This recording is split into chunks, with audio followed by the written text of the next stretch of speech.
Hola, bienvenidos a Entre Semana, donde vemos temas relevantes a la luz de la palabra de Dios. Cuando hablamos de caídas, solemos considerar solamente Génesis capítulo 3. Sin embargo, el relato de Génesis 6 nos refiere a un suceso que suele ser pasado por alto, aunque es mencionado en el Nuevo Testamento. ¿Qué consecuencias tuvo el evento mencionado en este pasaje? ¿Quiénes son los gigantes? ¿Qué relación tienen con los relatos de otras culturas? Acompañemos a Alex y a Marcelo para conversar sobre este polémico pasaje, aquí en Entre Semana. La semana pasada estuvimos hablando acerca de la caída, bueno, la creación hecha la imagen de Dios y la caída, ¿no? Y hablamos acerca de qué es lo que significa, pero quizás no sabías que no es solamente una caída. Hay varias caídas en Génesis donde tanto el mundo de los seres humanos como los seres espirituales caen. Y hoy vamos a hablar acerca de estas caídas y qué es lo que significa, qué es lo que implica y cómo es que este plan que pareció perderse en Génesis capítulo 3 continúa y cómo es que Dios va avanzando en el plan de la redención de la humanidad a pesar, digamos, de estas caídas. Sí. Entonces, Y esto quiero tranquilizar a los que nos escuchan, ¿ok? Mucha información. Amplía la perspectiva. Y creo que ese es quizás y nos permite entender pasajes de la Biblia que hemos pasado por alto. Y empezamos entonces a ver cosas en la Escritura que, ¿viste cuando, cómo lo digo? Es como cuando una película, ¿no? Viste la película completa y de repente alguien que la ha visto muchas veces te dice detalles que tú dices, yo no vi eso. Yo no vi eso. Uy, pero eso ahora entonces me permite entender por qué en tal escena pasó eso y por qué el final fue. Y es como que empieza a tomar otro significado. No cambia la esencia del mensaje, pero toma un significado más amplio y más profundo. Ahora, antes de entrar al tema, ¿por qué se perdió? ¿Por qué esto es algo tan extraño? Y para muchas personas es la primera vez que ellos escuchan algo así. Si nosotros estamos aseverando de que esto estuvo desde el comienzo, de que esto era la idea que tenía Moisés cuando escribió esto, o sea, que somos nosotros dueños de la verdad. No, para nada. Líbrenos Dios de creernos eso. O a veces, como he escuchado de muchos, es como que hoy, por 1000 años, 2000 años estuvieron equivocados y yo siempre... No. Esto lo dijimos en el primer episodio. Heiser no inventó esto. Tú vas creo que, no sé si pusimos en las notas, pero sería interesante colocar la charla que tienen un profesor de Dallas con un profesor de Wheaton College. No sé si la pusimos en el primer episodio. Si no, la ponemos hoy. Del mundo sobrenatural de la Biblia. En el Antiguo Testamento es el encargado, es ¿cómo se llama? El director del Departamento del Antiguo Testamento de Dallas, con Walton, que es Chisholm, con Walton, que es de Wheaton College, y llega y nombran a Heiser. O sea, son dos cerebros galácticos que están hablando entre ellos. Están hablando entre ellos. Entonces, uno se da cuenta que a nivel de la academia sí es un tema que se ha hablado. Lo que pasa es que quizás no se ha bajado a nosotros, los populares, al vulgo. Y es por eso que quizás nos suena poco. Y creo que hay un segundo elemento. Y lo dijimos en el primer episodio.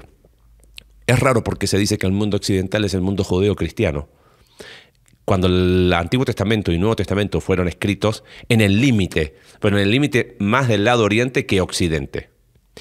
Se ha perdido mucho contexto oriental, de Medio Oriente, y leemos la Biblia con ojos occidentales, con lentes occidentales, y tenemos que entender que, por ejemplo, en el tiempo de la Reforma, tú lees un comentario de Lutero, por ejemplo, a Gálatas, y es una interpretación de Gálatas a la luz de la Iglesia Católica romana. Y por ahí a veces nos hemos quedado con mucha occidentalización. Lo decíamos en el episodio anterior. Pensamos que Éxodo 20 se refiere a que los templos católicos están equivocados. Pero no había templos católicos romanos cuando Moisés escribió Éxodo capítulo 20. Yo creo que por eso se perdió. Pero qué loco. Se dice que la sociedad occidental es la sociedad judío-cristiana. Y está bien desde el punto de vista histórico, pero no nació en Occidente. O sea, viene de Oriente y creo que mucho de ese contexto se fue perdiendo. Sí. O sea, de cuáles eran las cosas que creían las civilizaciones. Babilonia y Egipto son los dos imperios que tú decías en el primer episodio, y en el medio está la tierra de Israel. ¿Y tú crees que no había comunicación, no había ideas ahí dando vuelta? Por supuesto. Sí. Entonces, ahí es donde yo pienso que por eso se ha perdido mucho de esto. Sí, y quizás también cuando llegamos a Platón, Aristóteles, muchos de los conceptos también de dioses, ellos, los griegos, tenían su propia tradición, sí, ¿no? Pero fueron dejando eso a un lado, especialmente los filósofos empezaron a hablar como una fuerza.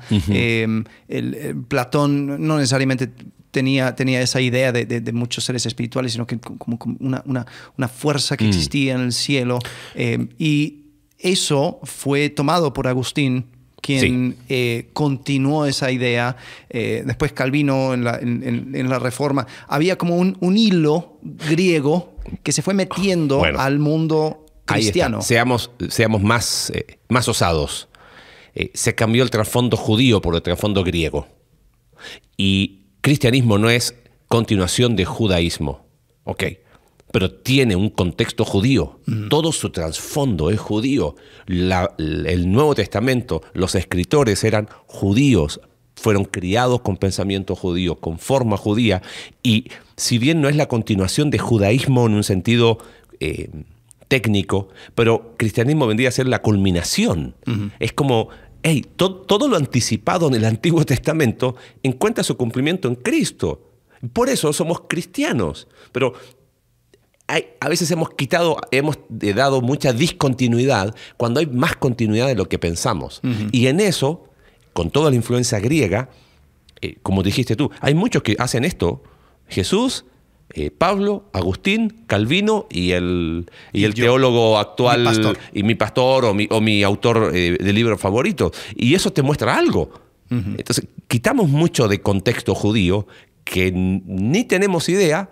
Pero eso era lo que la gente pensaba, lo que creían cuando se escribió Antiguo Testamento, cuando se escribió Nuevo Testamento. Sí, ¿no? Sí, y quizás mucho es ese peligro de tratar de resolver temas de la actualidad usando la escritura y usando textos fuera de contexto para hablar acerca de algo hoy en día, ¿no? O sea, por ejemplo, si quisiéramos hablar en contra del comunismo, ¿no? Y bueno, porque este versículo, porque este otro versículo, y sí, quizás uno podría encontrar algo, pero la verdad es que eso no es el punto. Claro.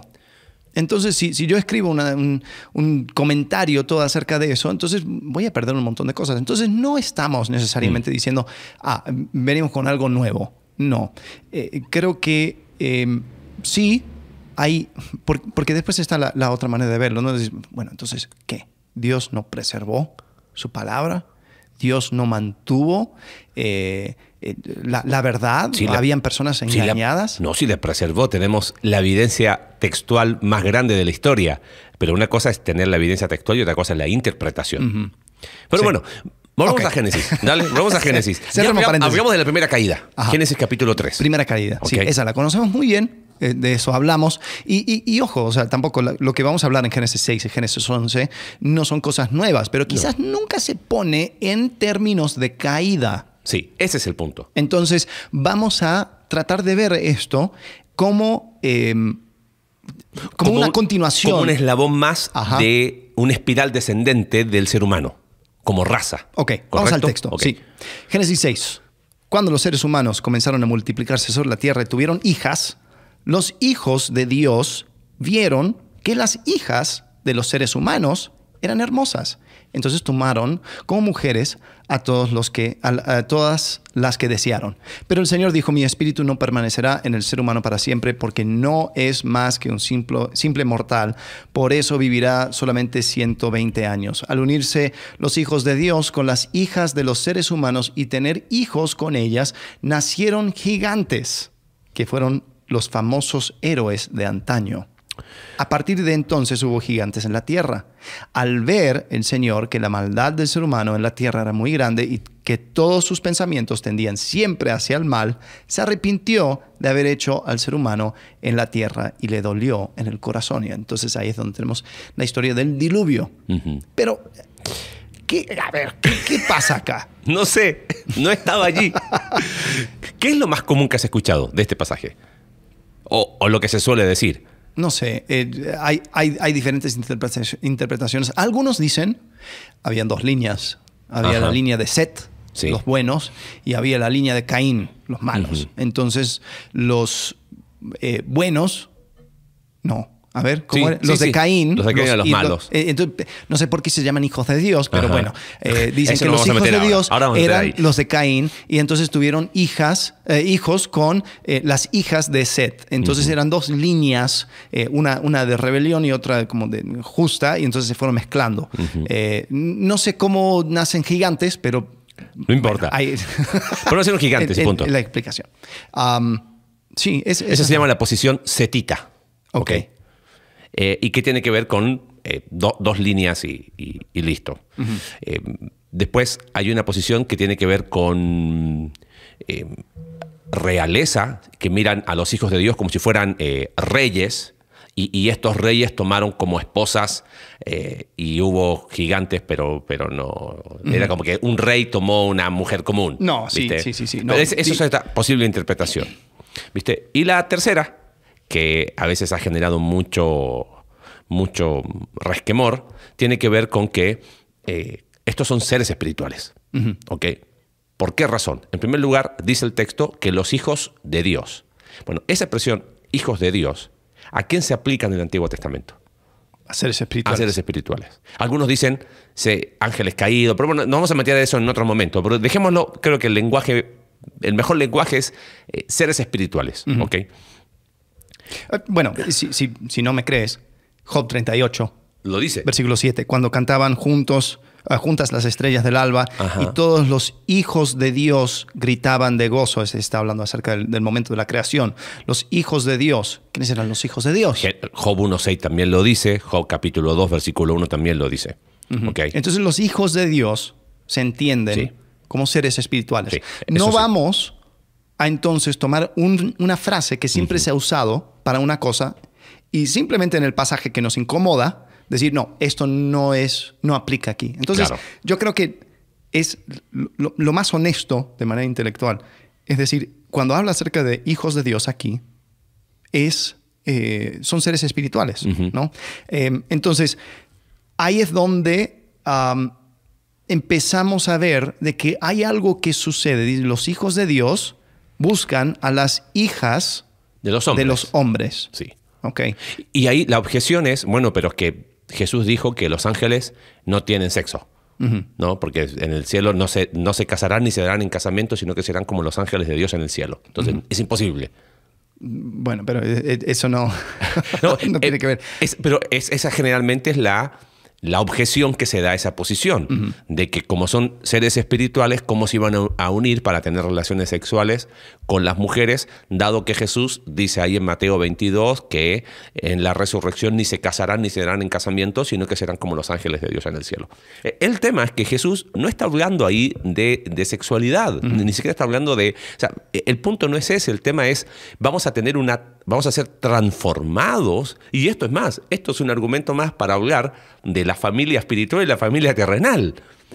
Creados a imagen, somos sus representantes, como lo son los representantes de Dios en la esfera celestial, nosotros somos los representantes de Dios en la esfera terrenal. Pero no está hablando de que en el cielo no va a haber distinción de que no nos vamos... O sea, no va por ahí el argumento. Sí, ¿no? Sí. Y si vemos en el Nuevo Testamento, en 2 de Pedro, se habla de que habían seres espirituales que algo hicieron en 2 de Pedro 2:4. Porque Dios no perdonó a los ángeles cuando pecaron, sino que los arrojó al infierno y los entregó a fosos de tinieblas reservados para juicio. Ahora, un punto acerca de ángeles aquí. En el Nuevo Testamento, ángeles termina siendo el término que genérico, engloba a todos los seres espirituales. A los seres espirituales. Entonces, si quieres esa distinción, lo hicimos en el primer episodio, pero tenemos que entender que los términos se ajustan un poco. Sí. Entonces, y también Judas, versículo 6, y los ángeles que no mantuvieron su posición de autoridad, sino que abandonaron su propia morada, los que perpetuamente encarcelados en oscuridad para el juicio del gran día. Y vuelve a hablar de ellos, cuando habla de... también Enoc, el séptimo patriarca a partir de Adán, profetizó acerca de ellos: miren, el Señor viene con millares y millares de sus ángeles para someter a juicio a todos y para arrepender a todos los pecadores impíos por todas las malas obras que han cometido, por todas las injurias que han proferido contra él.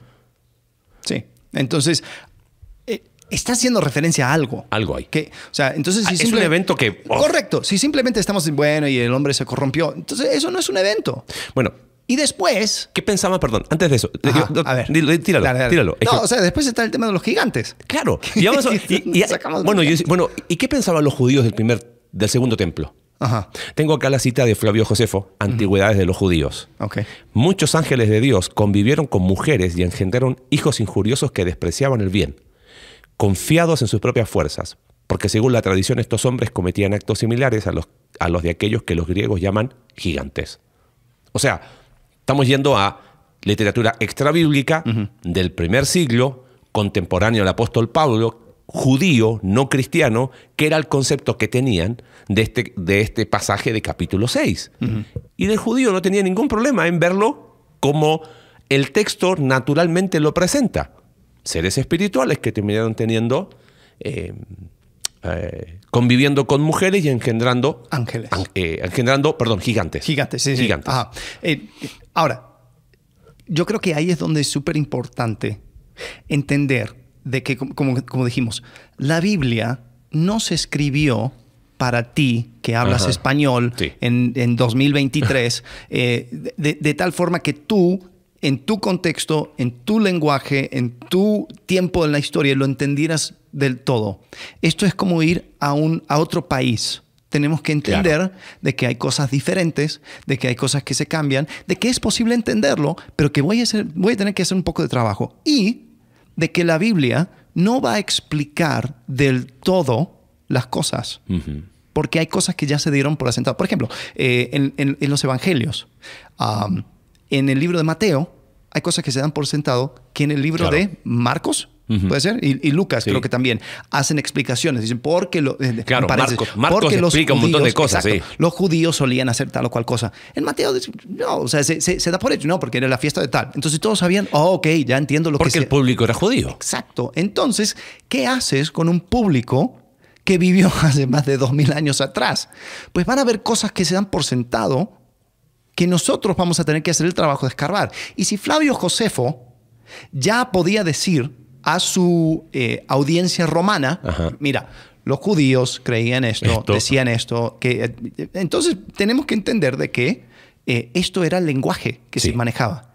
Aún en el libro de Enoc, que es un escrito de Segundo Templo, que nunca fue necesariamente puesto como parte del canon judío, pero era un escrito que todos, o sea, iban entendiendo de que esto era la manera en que funcionaban las cosas.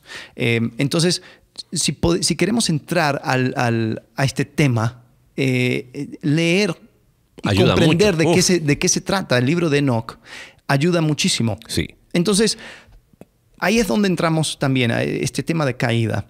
Mucho de Génesis es también un comentario acerca de la manera en que podemos describir a Dios, la manera en que describimos los hechos antiguos, ¿no? Hay una expresión, una palabra hebrea se llama toledot, que significa los principios, los orígenes. Es como la explicación de los comienzos. Y la usa mucho Moisés escribiendo Génesis. Aparece, estos son los principios, estos son los principios. Y aparece constantemente esa idea, porque el propósito de Génesis es ese. Es explicarnos cómo llegó todo, más que ser... Moisés no está haciendo ciencia, ¿no? Y creo que eso es muy interesante decirlo, porque a veces queremos tomar Génesis para hacer ciencia y no resulta. Pero creo que hay algo, Alex, ¿y de qué me sirve a mí ver esto? ¿Qué hay? Porque creo que hay algo que no vemos, y es que después de lo que leíste recién, aparecen gigantes, a partir de entonces, pero versículo 5, al ver el Señor que la maldad del ser humano en la tierra era muy grande y que todos sus pensamientos tendían siempre hacia el mal.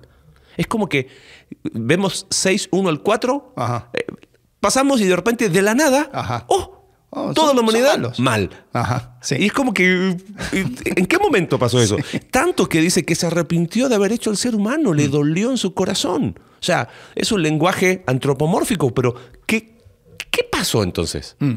Sí, algo sucedió.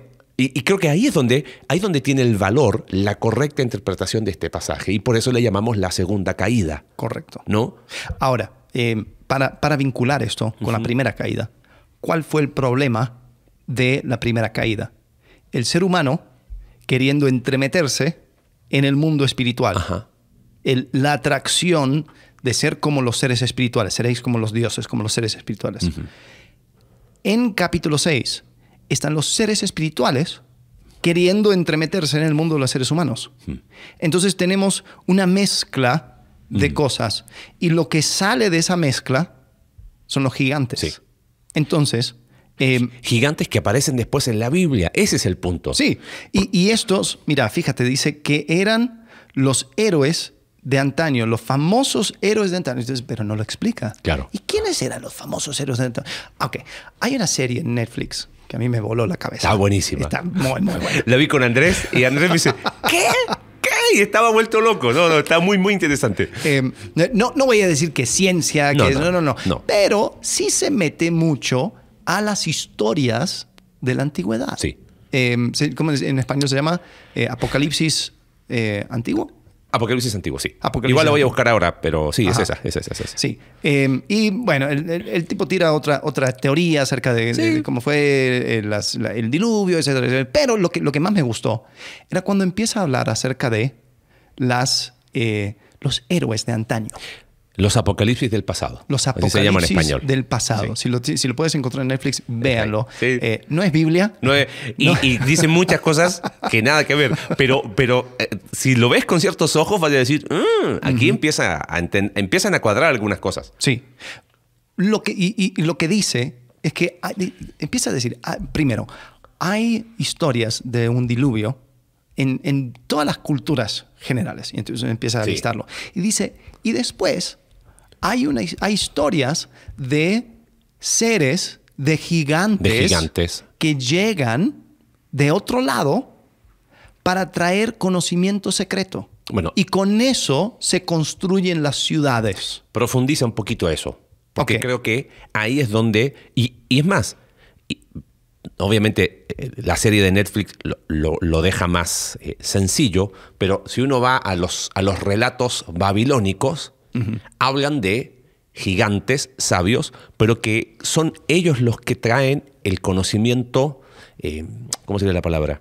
Oculto, salvando a la humanidad. Sí. En los relatos de sus principios, ¿no? Son gigantes que hacen todo lo contrario a lo que nosotros vemos. Sí. ¿Ok? Sí. Y hay algo que creo que ahí es donde empieza a brillar el libro de Génesis quizás de una manera diferente. Porque lo que Génesis hace es plantear todo lo contrario. Correcto. Y creo que ahí es donde perdemos de vista por qué razón se mencionan. Y mira qué interesante, ¿dónde están los gigantes después en el relato? Números capítulo 13. Van los 2 espías. ¿Y por qué se desaniman? Porque hay gigantes, gigantes imposibles de vencer. Y uno piensa que habrán sido muy altos. ¿Será que eran medio como chiquititos los judíos y los que vivían en Canaán eran muy altos? No, nada que ver. Y es tanto que ellos se desaniman y dicen, preferimos morir y devolvernos a Egipto. Por gigantes. ¿Qué miedo tuvieron a gigantes? Si habían visto tantos milagros. ¿No será que estos gigantes eran conectados con capítulo 6? Y se habían reunido específicamente, me estoy metiendo en la tercera caída, porque si no el tiempo no va a agarrar, pero ahí es donde... Hagamos el caída 2 y ya. Pero yo creo que nos va a dar 3, sí, vamos bien de tiempo. Pero se dan cuenta, o sea, ahí es donde empezamos a ver, creo que va a ser bueno que menciones un poquito qué eran las ideas que tenían en Babilonia de los famosos Apkallu, ¿no? Sí, pero antes, quiero hacer énfasis en lo que tú dijiste. Génesis provee una manera alternativa de ver a los sucesos de antaño, ¿no? Porque todas las civilizaciones tenían sus leyendas. Babilonia si tú buscas algo que se llama la Enuma Elish, es la historia de la creación de los babilónicos. Y entonces habla acerca de que antes de que el cielo y la tierra existiesen, estoy leyendo del artículo de Wikipedia del Enuma Elish, dice, la diosa del agua salada, Tiamnat, y su esposo Apsu, el dios del agua dulce, engendraron una familia de dioses, dice, fueron engendrando y muchos de estos nuevos dioses con sus gritos y sus danzas comenzaron a causar disgusto a los dos dioses primigenios, pero especialmente a Apsu. Así pues, Apsu planeó acabar con estos y se lo expuso a Tiamnat. Su esposa se lamentó por amargamente esta decisión y después la gran historia es que Marduk mata a Tiamnat, que es como una monstrua, es como una serpiente del mar. Entonces, con la sangre de esta diosa, crea a la tierra y después crean los seres humanos y todo. Entonces, o sea, la tierra, para los babilónicos, nace de caos, de guerra, de sangre. ¿Qué dice Génesis capítulo 1? Dice, en el principio creó Dios los cielos y la tierra. Después, versículo 2 dice que el Espíritu de Dios estaba sobre las aguas. Dios es quien reina. Dios es soberano. Sí. La creación no nace de conflicto, de guerra y de caos, de sangre y de muerte. La tierra nace del deseo de Dios de crear algo. Es la obra creadora de Dios. Entonces, cuando tú lees eso, tú estás comparándolo con las otras historias. Bueno, ese es el punto. Génesis fue dado para el pueblo de Israel y para nosotros con el tiempo, pero lo que perdimos nosotros es entender con qué estaba contrastado Génesis. Exacto. ¿No? Y estaba contrastado con esta idea de creación y estaba contrastado con una idea de que estos gigantes que traían este conocimiento y ellos salvaban a la humanidad. Vamos a hablar de los gigantes. Ok. Los babilonios tenían a los gigantes, los conocían como los Apkallu. Eran semidioses. Sí.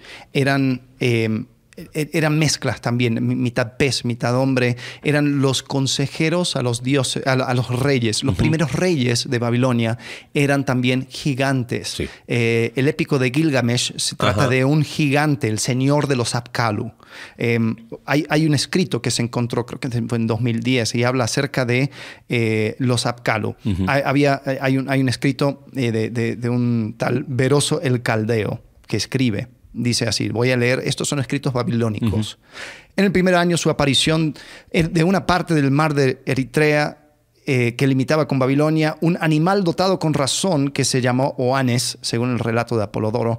Todo el cuerpo del animal era como un pez y tenía debajo de la cabeza de un pez otra cabeza y también pies debajo semejantes a los de un hombre unidos a la cola del pez. Este ser en el día solía conversar con los hombres, pero no comía en esta estación y les dio una idea de las letras y las ciencias y toda clase de arte. Les enseñó a construir casas, a fundar templos, a compilar leyes y les explicó los principios del conocimiento geométrico. Les hizo distinguir las semillas de la tierra, les mostró cómo recoger frutos. En una palabra, los instruyó en todo lo que podía tender a suavizar las costumbres, ya humanizar a los hombres.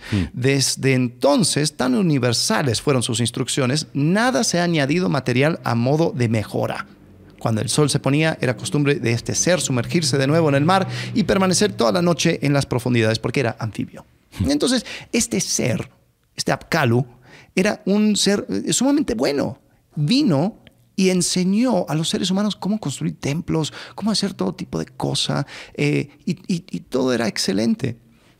Y así eran todas las leyendas, aún en México, esta serie. Por eso me encanta, porque te lo muestra. Se mete, va a la era un ser que creo que andaba sobre la serpiente emplumada y llega a enseñar cómo construir templos. Y todo. Entonces hay una memoria de civilizaciones donde llegaron seres para traer, aún el mito de Prometeo, ¿no? De los griegos, que trae conocimiento de los dioses para ayudar a la humanidad. Ahora, el problema es que los judíos lo ven de otra forma. Claro. En el libro de Enoch, Enoch 8, 1, habla acerca de este mismo hecho. Y habla acerca de un ser espiritual llamado Asael. Dice, y Asael, fíjate, está describiendo lo mismo, sí. Pero mira el énfasis. Y Asael enseñó a los hombres a fabricar espadas de hierro y corazas de cobre, y les mostró cómo se extrae y se trabaja el oro hasta dejarlo listo, y en lo que respecta a la plata y a repujarla para brazaletes y otros adornos. A las mujeres les enseñó sobre el antimonio, el maquillaje de los ojos, las piedras preciosas y las tinturas. Y entonces creció la mucha impiedad, y ellos tomaron los caminos equivocados y llegaron a corromperse en todas las formas. Semiasa enseñó encantamientos y a cortar raíces. Hermoni a romper hechizos, brujería, magia y habilidades afines. Baraquel, los signos de los rayos. Cojabel, los presagios de las estrellas. Sequel, los de los relámpagos. Se me murió el Está bien. Bueno, el punto es totalmente distinto. Entonces, los babilonios ven esto y dicen, los que vinieron nos enseñaron un montón de cosas buenas. Claro. Pero cuando Enoc lo describe, dice, sí, estos vinieron y nos enseñaron cosas, pero eran cosas malas. Y ahí es donde se vincula versículo 4 con versículo 5 de Génesis 6. Ahí quería ir, porque no soy especialista en texto hebreo, ni mucho menos. Ninguno. Aquí somos populares, ¿ok? Del vulgo. Pero la forma de construcción gramatical en el idioma hebreo es de continuidad. No es que cambia de tema, sino que viene hablando del tema de que al unirse los hijos de Dios, generalmente hay una forma, cuando se quiere cambiar de tema, se cambia el orden de ciertas palabras, pero si se sigue narrando la misma y empieza con el conectivo, ¿no? Y al ver el Señor que la maldad, en las traducciones modernas se pierde eso, es como que hay un cambio de tema. Al ver el Señor que la maldad del ser humano en la tierra era muy grande, pero ¿de dónde? ¿En qué momento? Bueno, en el texto hebreo está conectado. ¿Por qué hay tanta maldad? Producto de estos gigantes. Entonces, creo que nos vamos a tener que quedar en caída 2. ¿Ok? No nos va a dar. Y quizás podemos próximo episodio hablar de caída 3 y la conquista de la tierra y empaquetarlo en uno solo. Porque creo que hay algo acá, hay una lección muy, muy profunda. Me parece que, ¿te acuerdas 2 de Timoteo capítulo 4? Cuando dice que en los últimos tiempos habrán hombres con comezón de oír. O sea, le van a prestar atención a cualquier cosa, menos a lo que Dios ha dicho en su palabra. Y me parece que ahí está el problema. Creo que ahí hay una gran valor o beneficio de entender correctamente estos pasajes. ¿Por qué? Porque por pasarlos por alto, sin la explicación contextual, ven una serie como los apocalipsis del pasado y su fe se viene abajo. Ven a un tipo que dice, sí, los Apkallu, claro, esos babilonios. De los Apkallu se copiaron los judíos para hablar de Nefilim. Uy, entonces, y jóvenes hoy, como hay tanto acceso a información, piensa, ¿dónde y no solamente los jóvenes, hablo de las personas hoy, ¿dónde buscan información? Ni siquiera la buscan en Internet, van a YouTube. Ese es el espacio hoy de información. Cualquier cosa lo buscas en YouTube. Entonces, seres espirituales de la Biblia, gigantes de Génesis capítulo 6, y te va a aparecer tantas cosas que la fe de muchos se viene abajo. Quizás iría más todavía, más que presentar una perspectiva alternativa. Lo que hace Dios a través de Génesis es colocar la verdad por sobre los relatos distorsionados de aquel tiempo. Correcto. ¿No? Él dice, eso no es la verdad. La verdad fue esto. Esto es lo que pasó. La primera caída fue el mundo terrenal queriendo meterse en la esfera espiritual. La segunda fue la esfera espiritual queriendo meterse en la esfera terrenal. Y eso vuelve a pasar después en Sodoma y Gomorra, y por eso el juicio de Sodoma y Gomorra. Pero bueno, como para darnos cuenta que eso es algo que Dios no iba a volver a permitir, ¿no? Sí, y es interesante. C.S. Lewis, él tenía una lucha muy grande con esto. Como historiador, él decía, yo veo un montón de mitos. Claro. Un montón de mitos, y siento que Jesucristo es un mito más, que lo que describe la Biblia, pues yo veo un montón de paralelos con otras civilizaciones, y es como una opción más entre muchos. Y creo que fue J.R.R. Tolkien, su amigo, creo que le guió a Cristo, y dijo, ¿no será que todos estos mitos son una manera de apuntar a la verdad?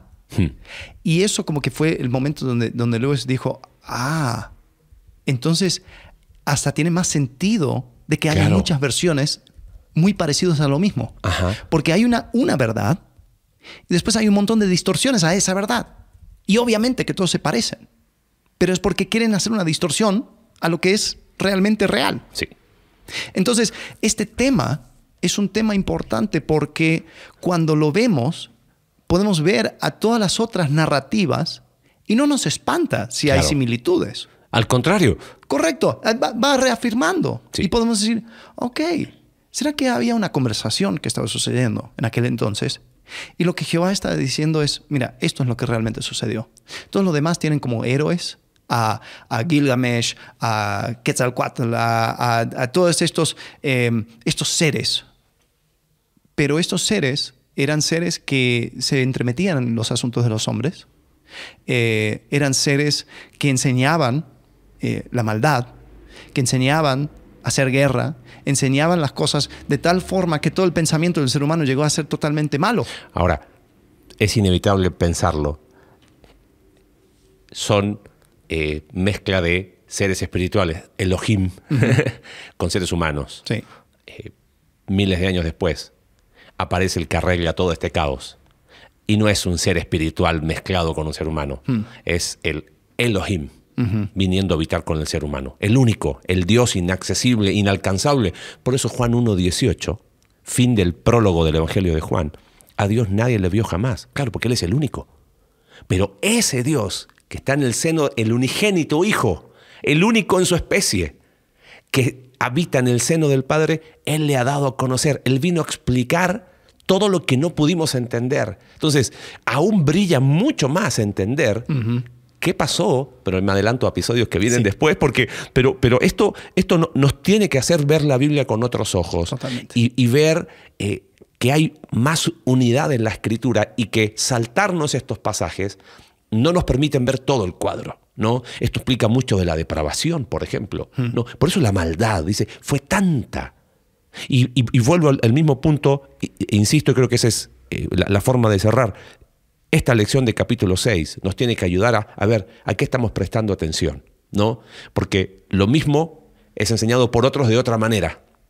Y pasa exactamente lo mismo hoy. Verdades que Dios ha dicho en su palabra, las hemos dejado de lado para que lo que otros dicen, eso sea la verdad. Lo que yo siento es la verdad, lo que yo creo es la verdad, es que en mi opinión es que... Y fíjate, seguimos repitiendo lo mismo que pasó hace miles y miles de años, estableciendo como verdad relatos que no es lo que Dios dijo en su palabra. Sí, ¿no? Sí. Y antes de cerrar, simplemente quiero dar una teoría que... Yo creo que los judíos así lo creían, pero lo que sucede, porque cuando leemos a Segunda de Pedro, hablamos acerca de ángeles encarcelados, ¿no? En Judas también lo vimos. Y después entendemos que hay demonios. Pero a ver, ¿están encarcelados o no están encarcelados? O sea, ¿quién es quién? Lo que sostenían los judíos, la verdad no tengo las cifras delante de mí para decir exactamente dónde es que puedo comprobar que lo creían. Pero, era que los ángeles que pecaron, que llegaron al mundo terrenal para engendrar estos hijos, ellos fueron castigados. Y ellos están ahora encarcelados, en Pedro lo dicen Tártaro. Y ellos ahí están. Los demonios son los espíritus de esos gigantes. Porque como son esa mezcla, ellos andan vagando por la tierra. Son espíritus híbridos, son quimeras, son una mezcla horrorosa de ser espiritual y ser terrenal. Entonces, por eso, cuando Jesús echa a los demonios de los gadarenos, ¿qué es lo que piden? Que ir a los cerdos. Claro. No tienen cuerpo, no tienen dónde ir. Ellos no andan vagando. Entonces, bueno, pero esa es la teoría. Entonces, lo que ellos piensan es que son los espíritus de aquellos gigantes, esos híbridos. Entonces, ahí es donde entendemos dónde encaja todo. Sí, totalmente. Así que bueno, nos vemos próxima semana. Si quieren venir, Génesis capítulo 11. Va a ser interesante leerlo para decir, bueno, vamos a ver qué pasa ahí, la tercera caída, la conquista de la tierra. Muy bien. Sale. Hasta luego. Nos vemos. Gracias por acompañarnos en un capítulo más de Entre Semana. Recuerda que puedes seguirnos a través de nuestra página web icv.mx/entresemana y puedes enviarnos tus preguntas a entresemana@icv.mx y en Twitter @entresemanacv. Ayúdanos a difundir este contenido dejándonos tu valoración en tu aplicación de podcast favorita.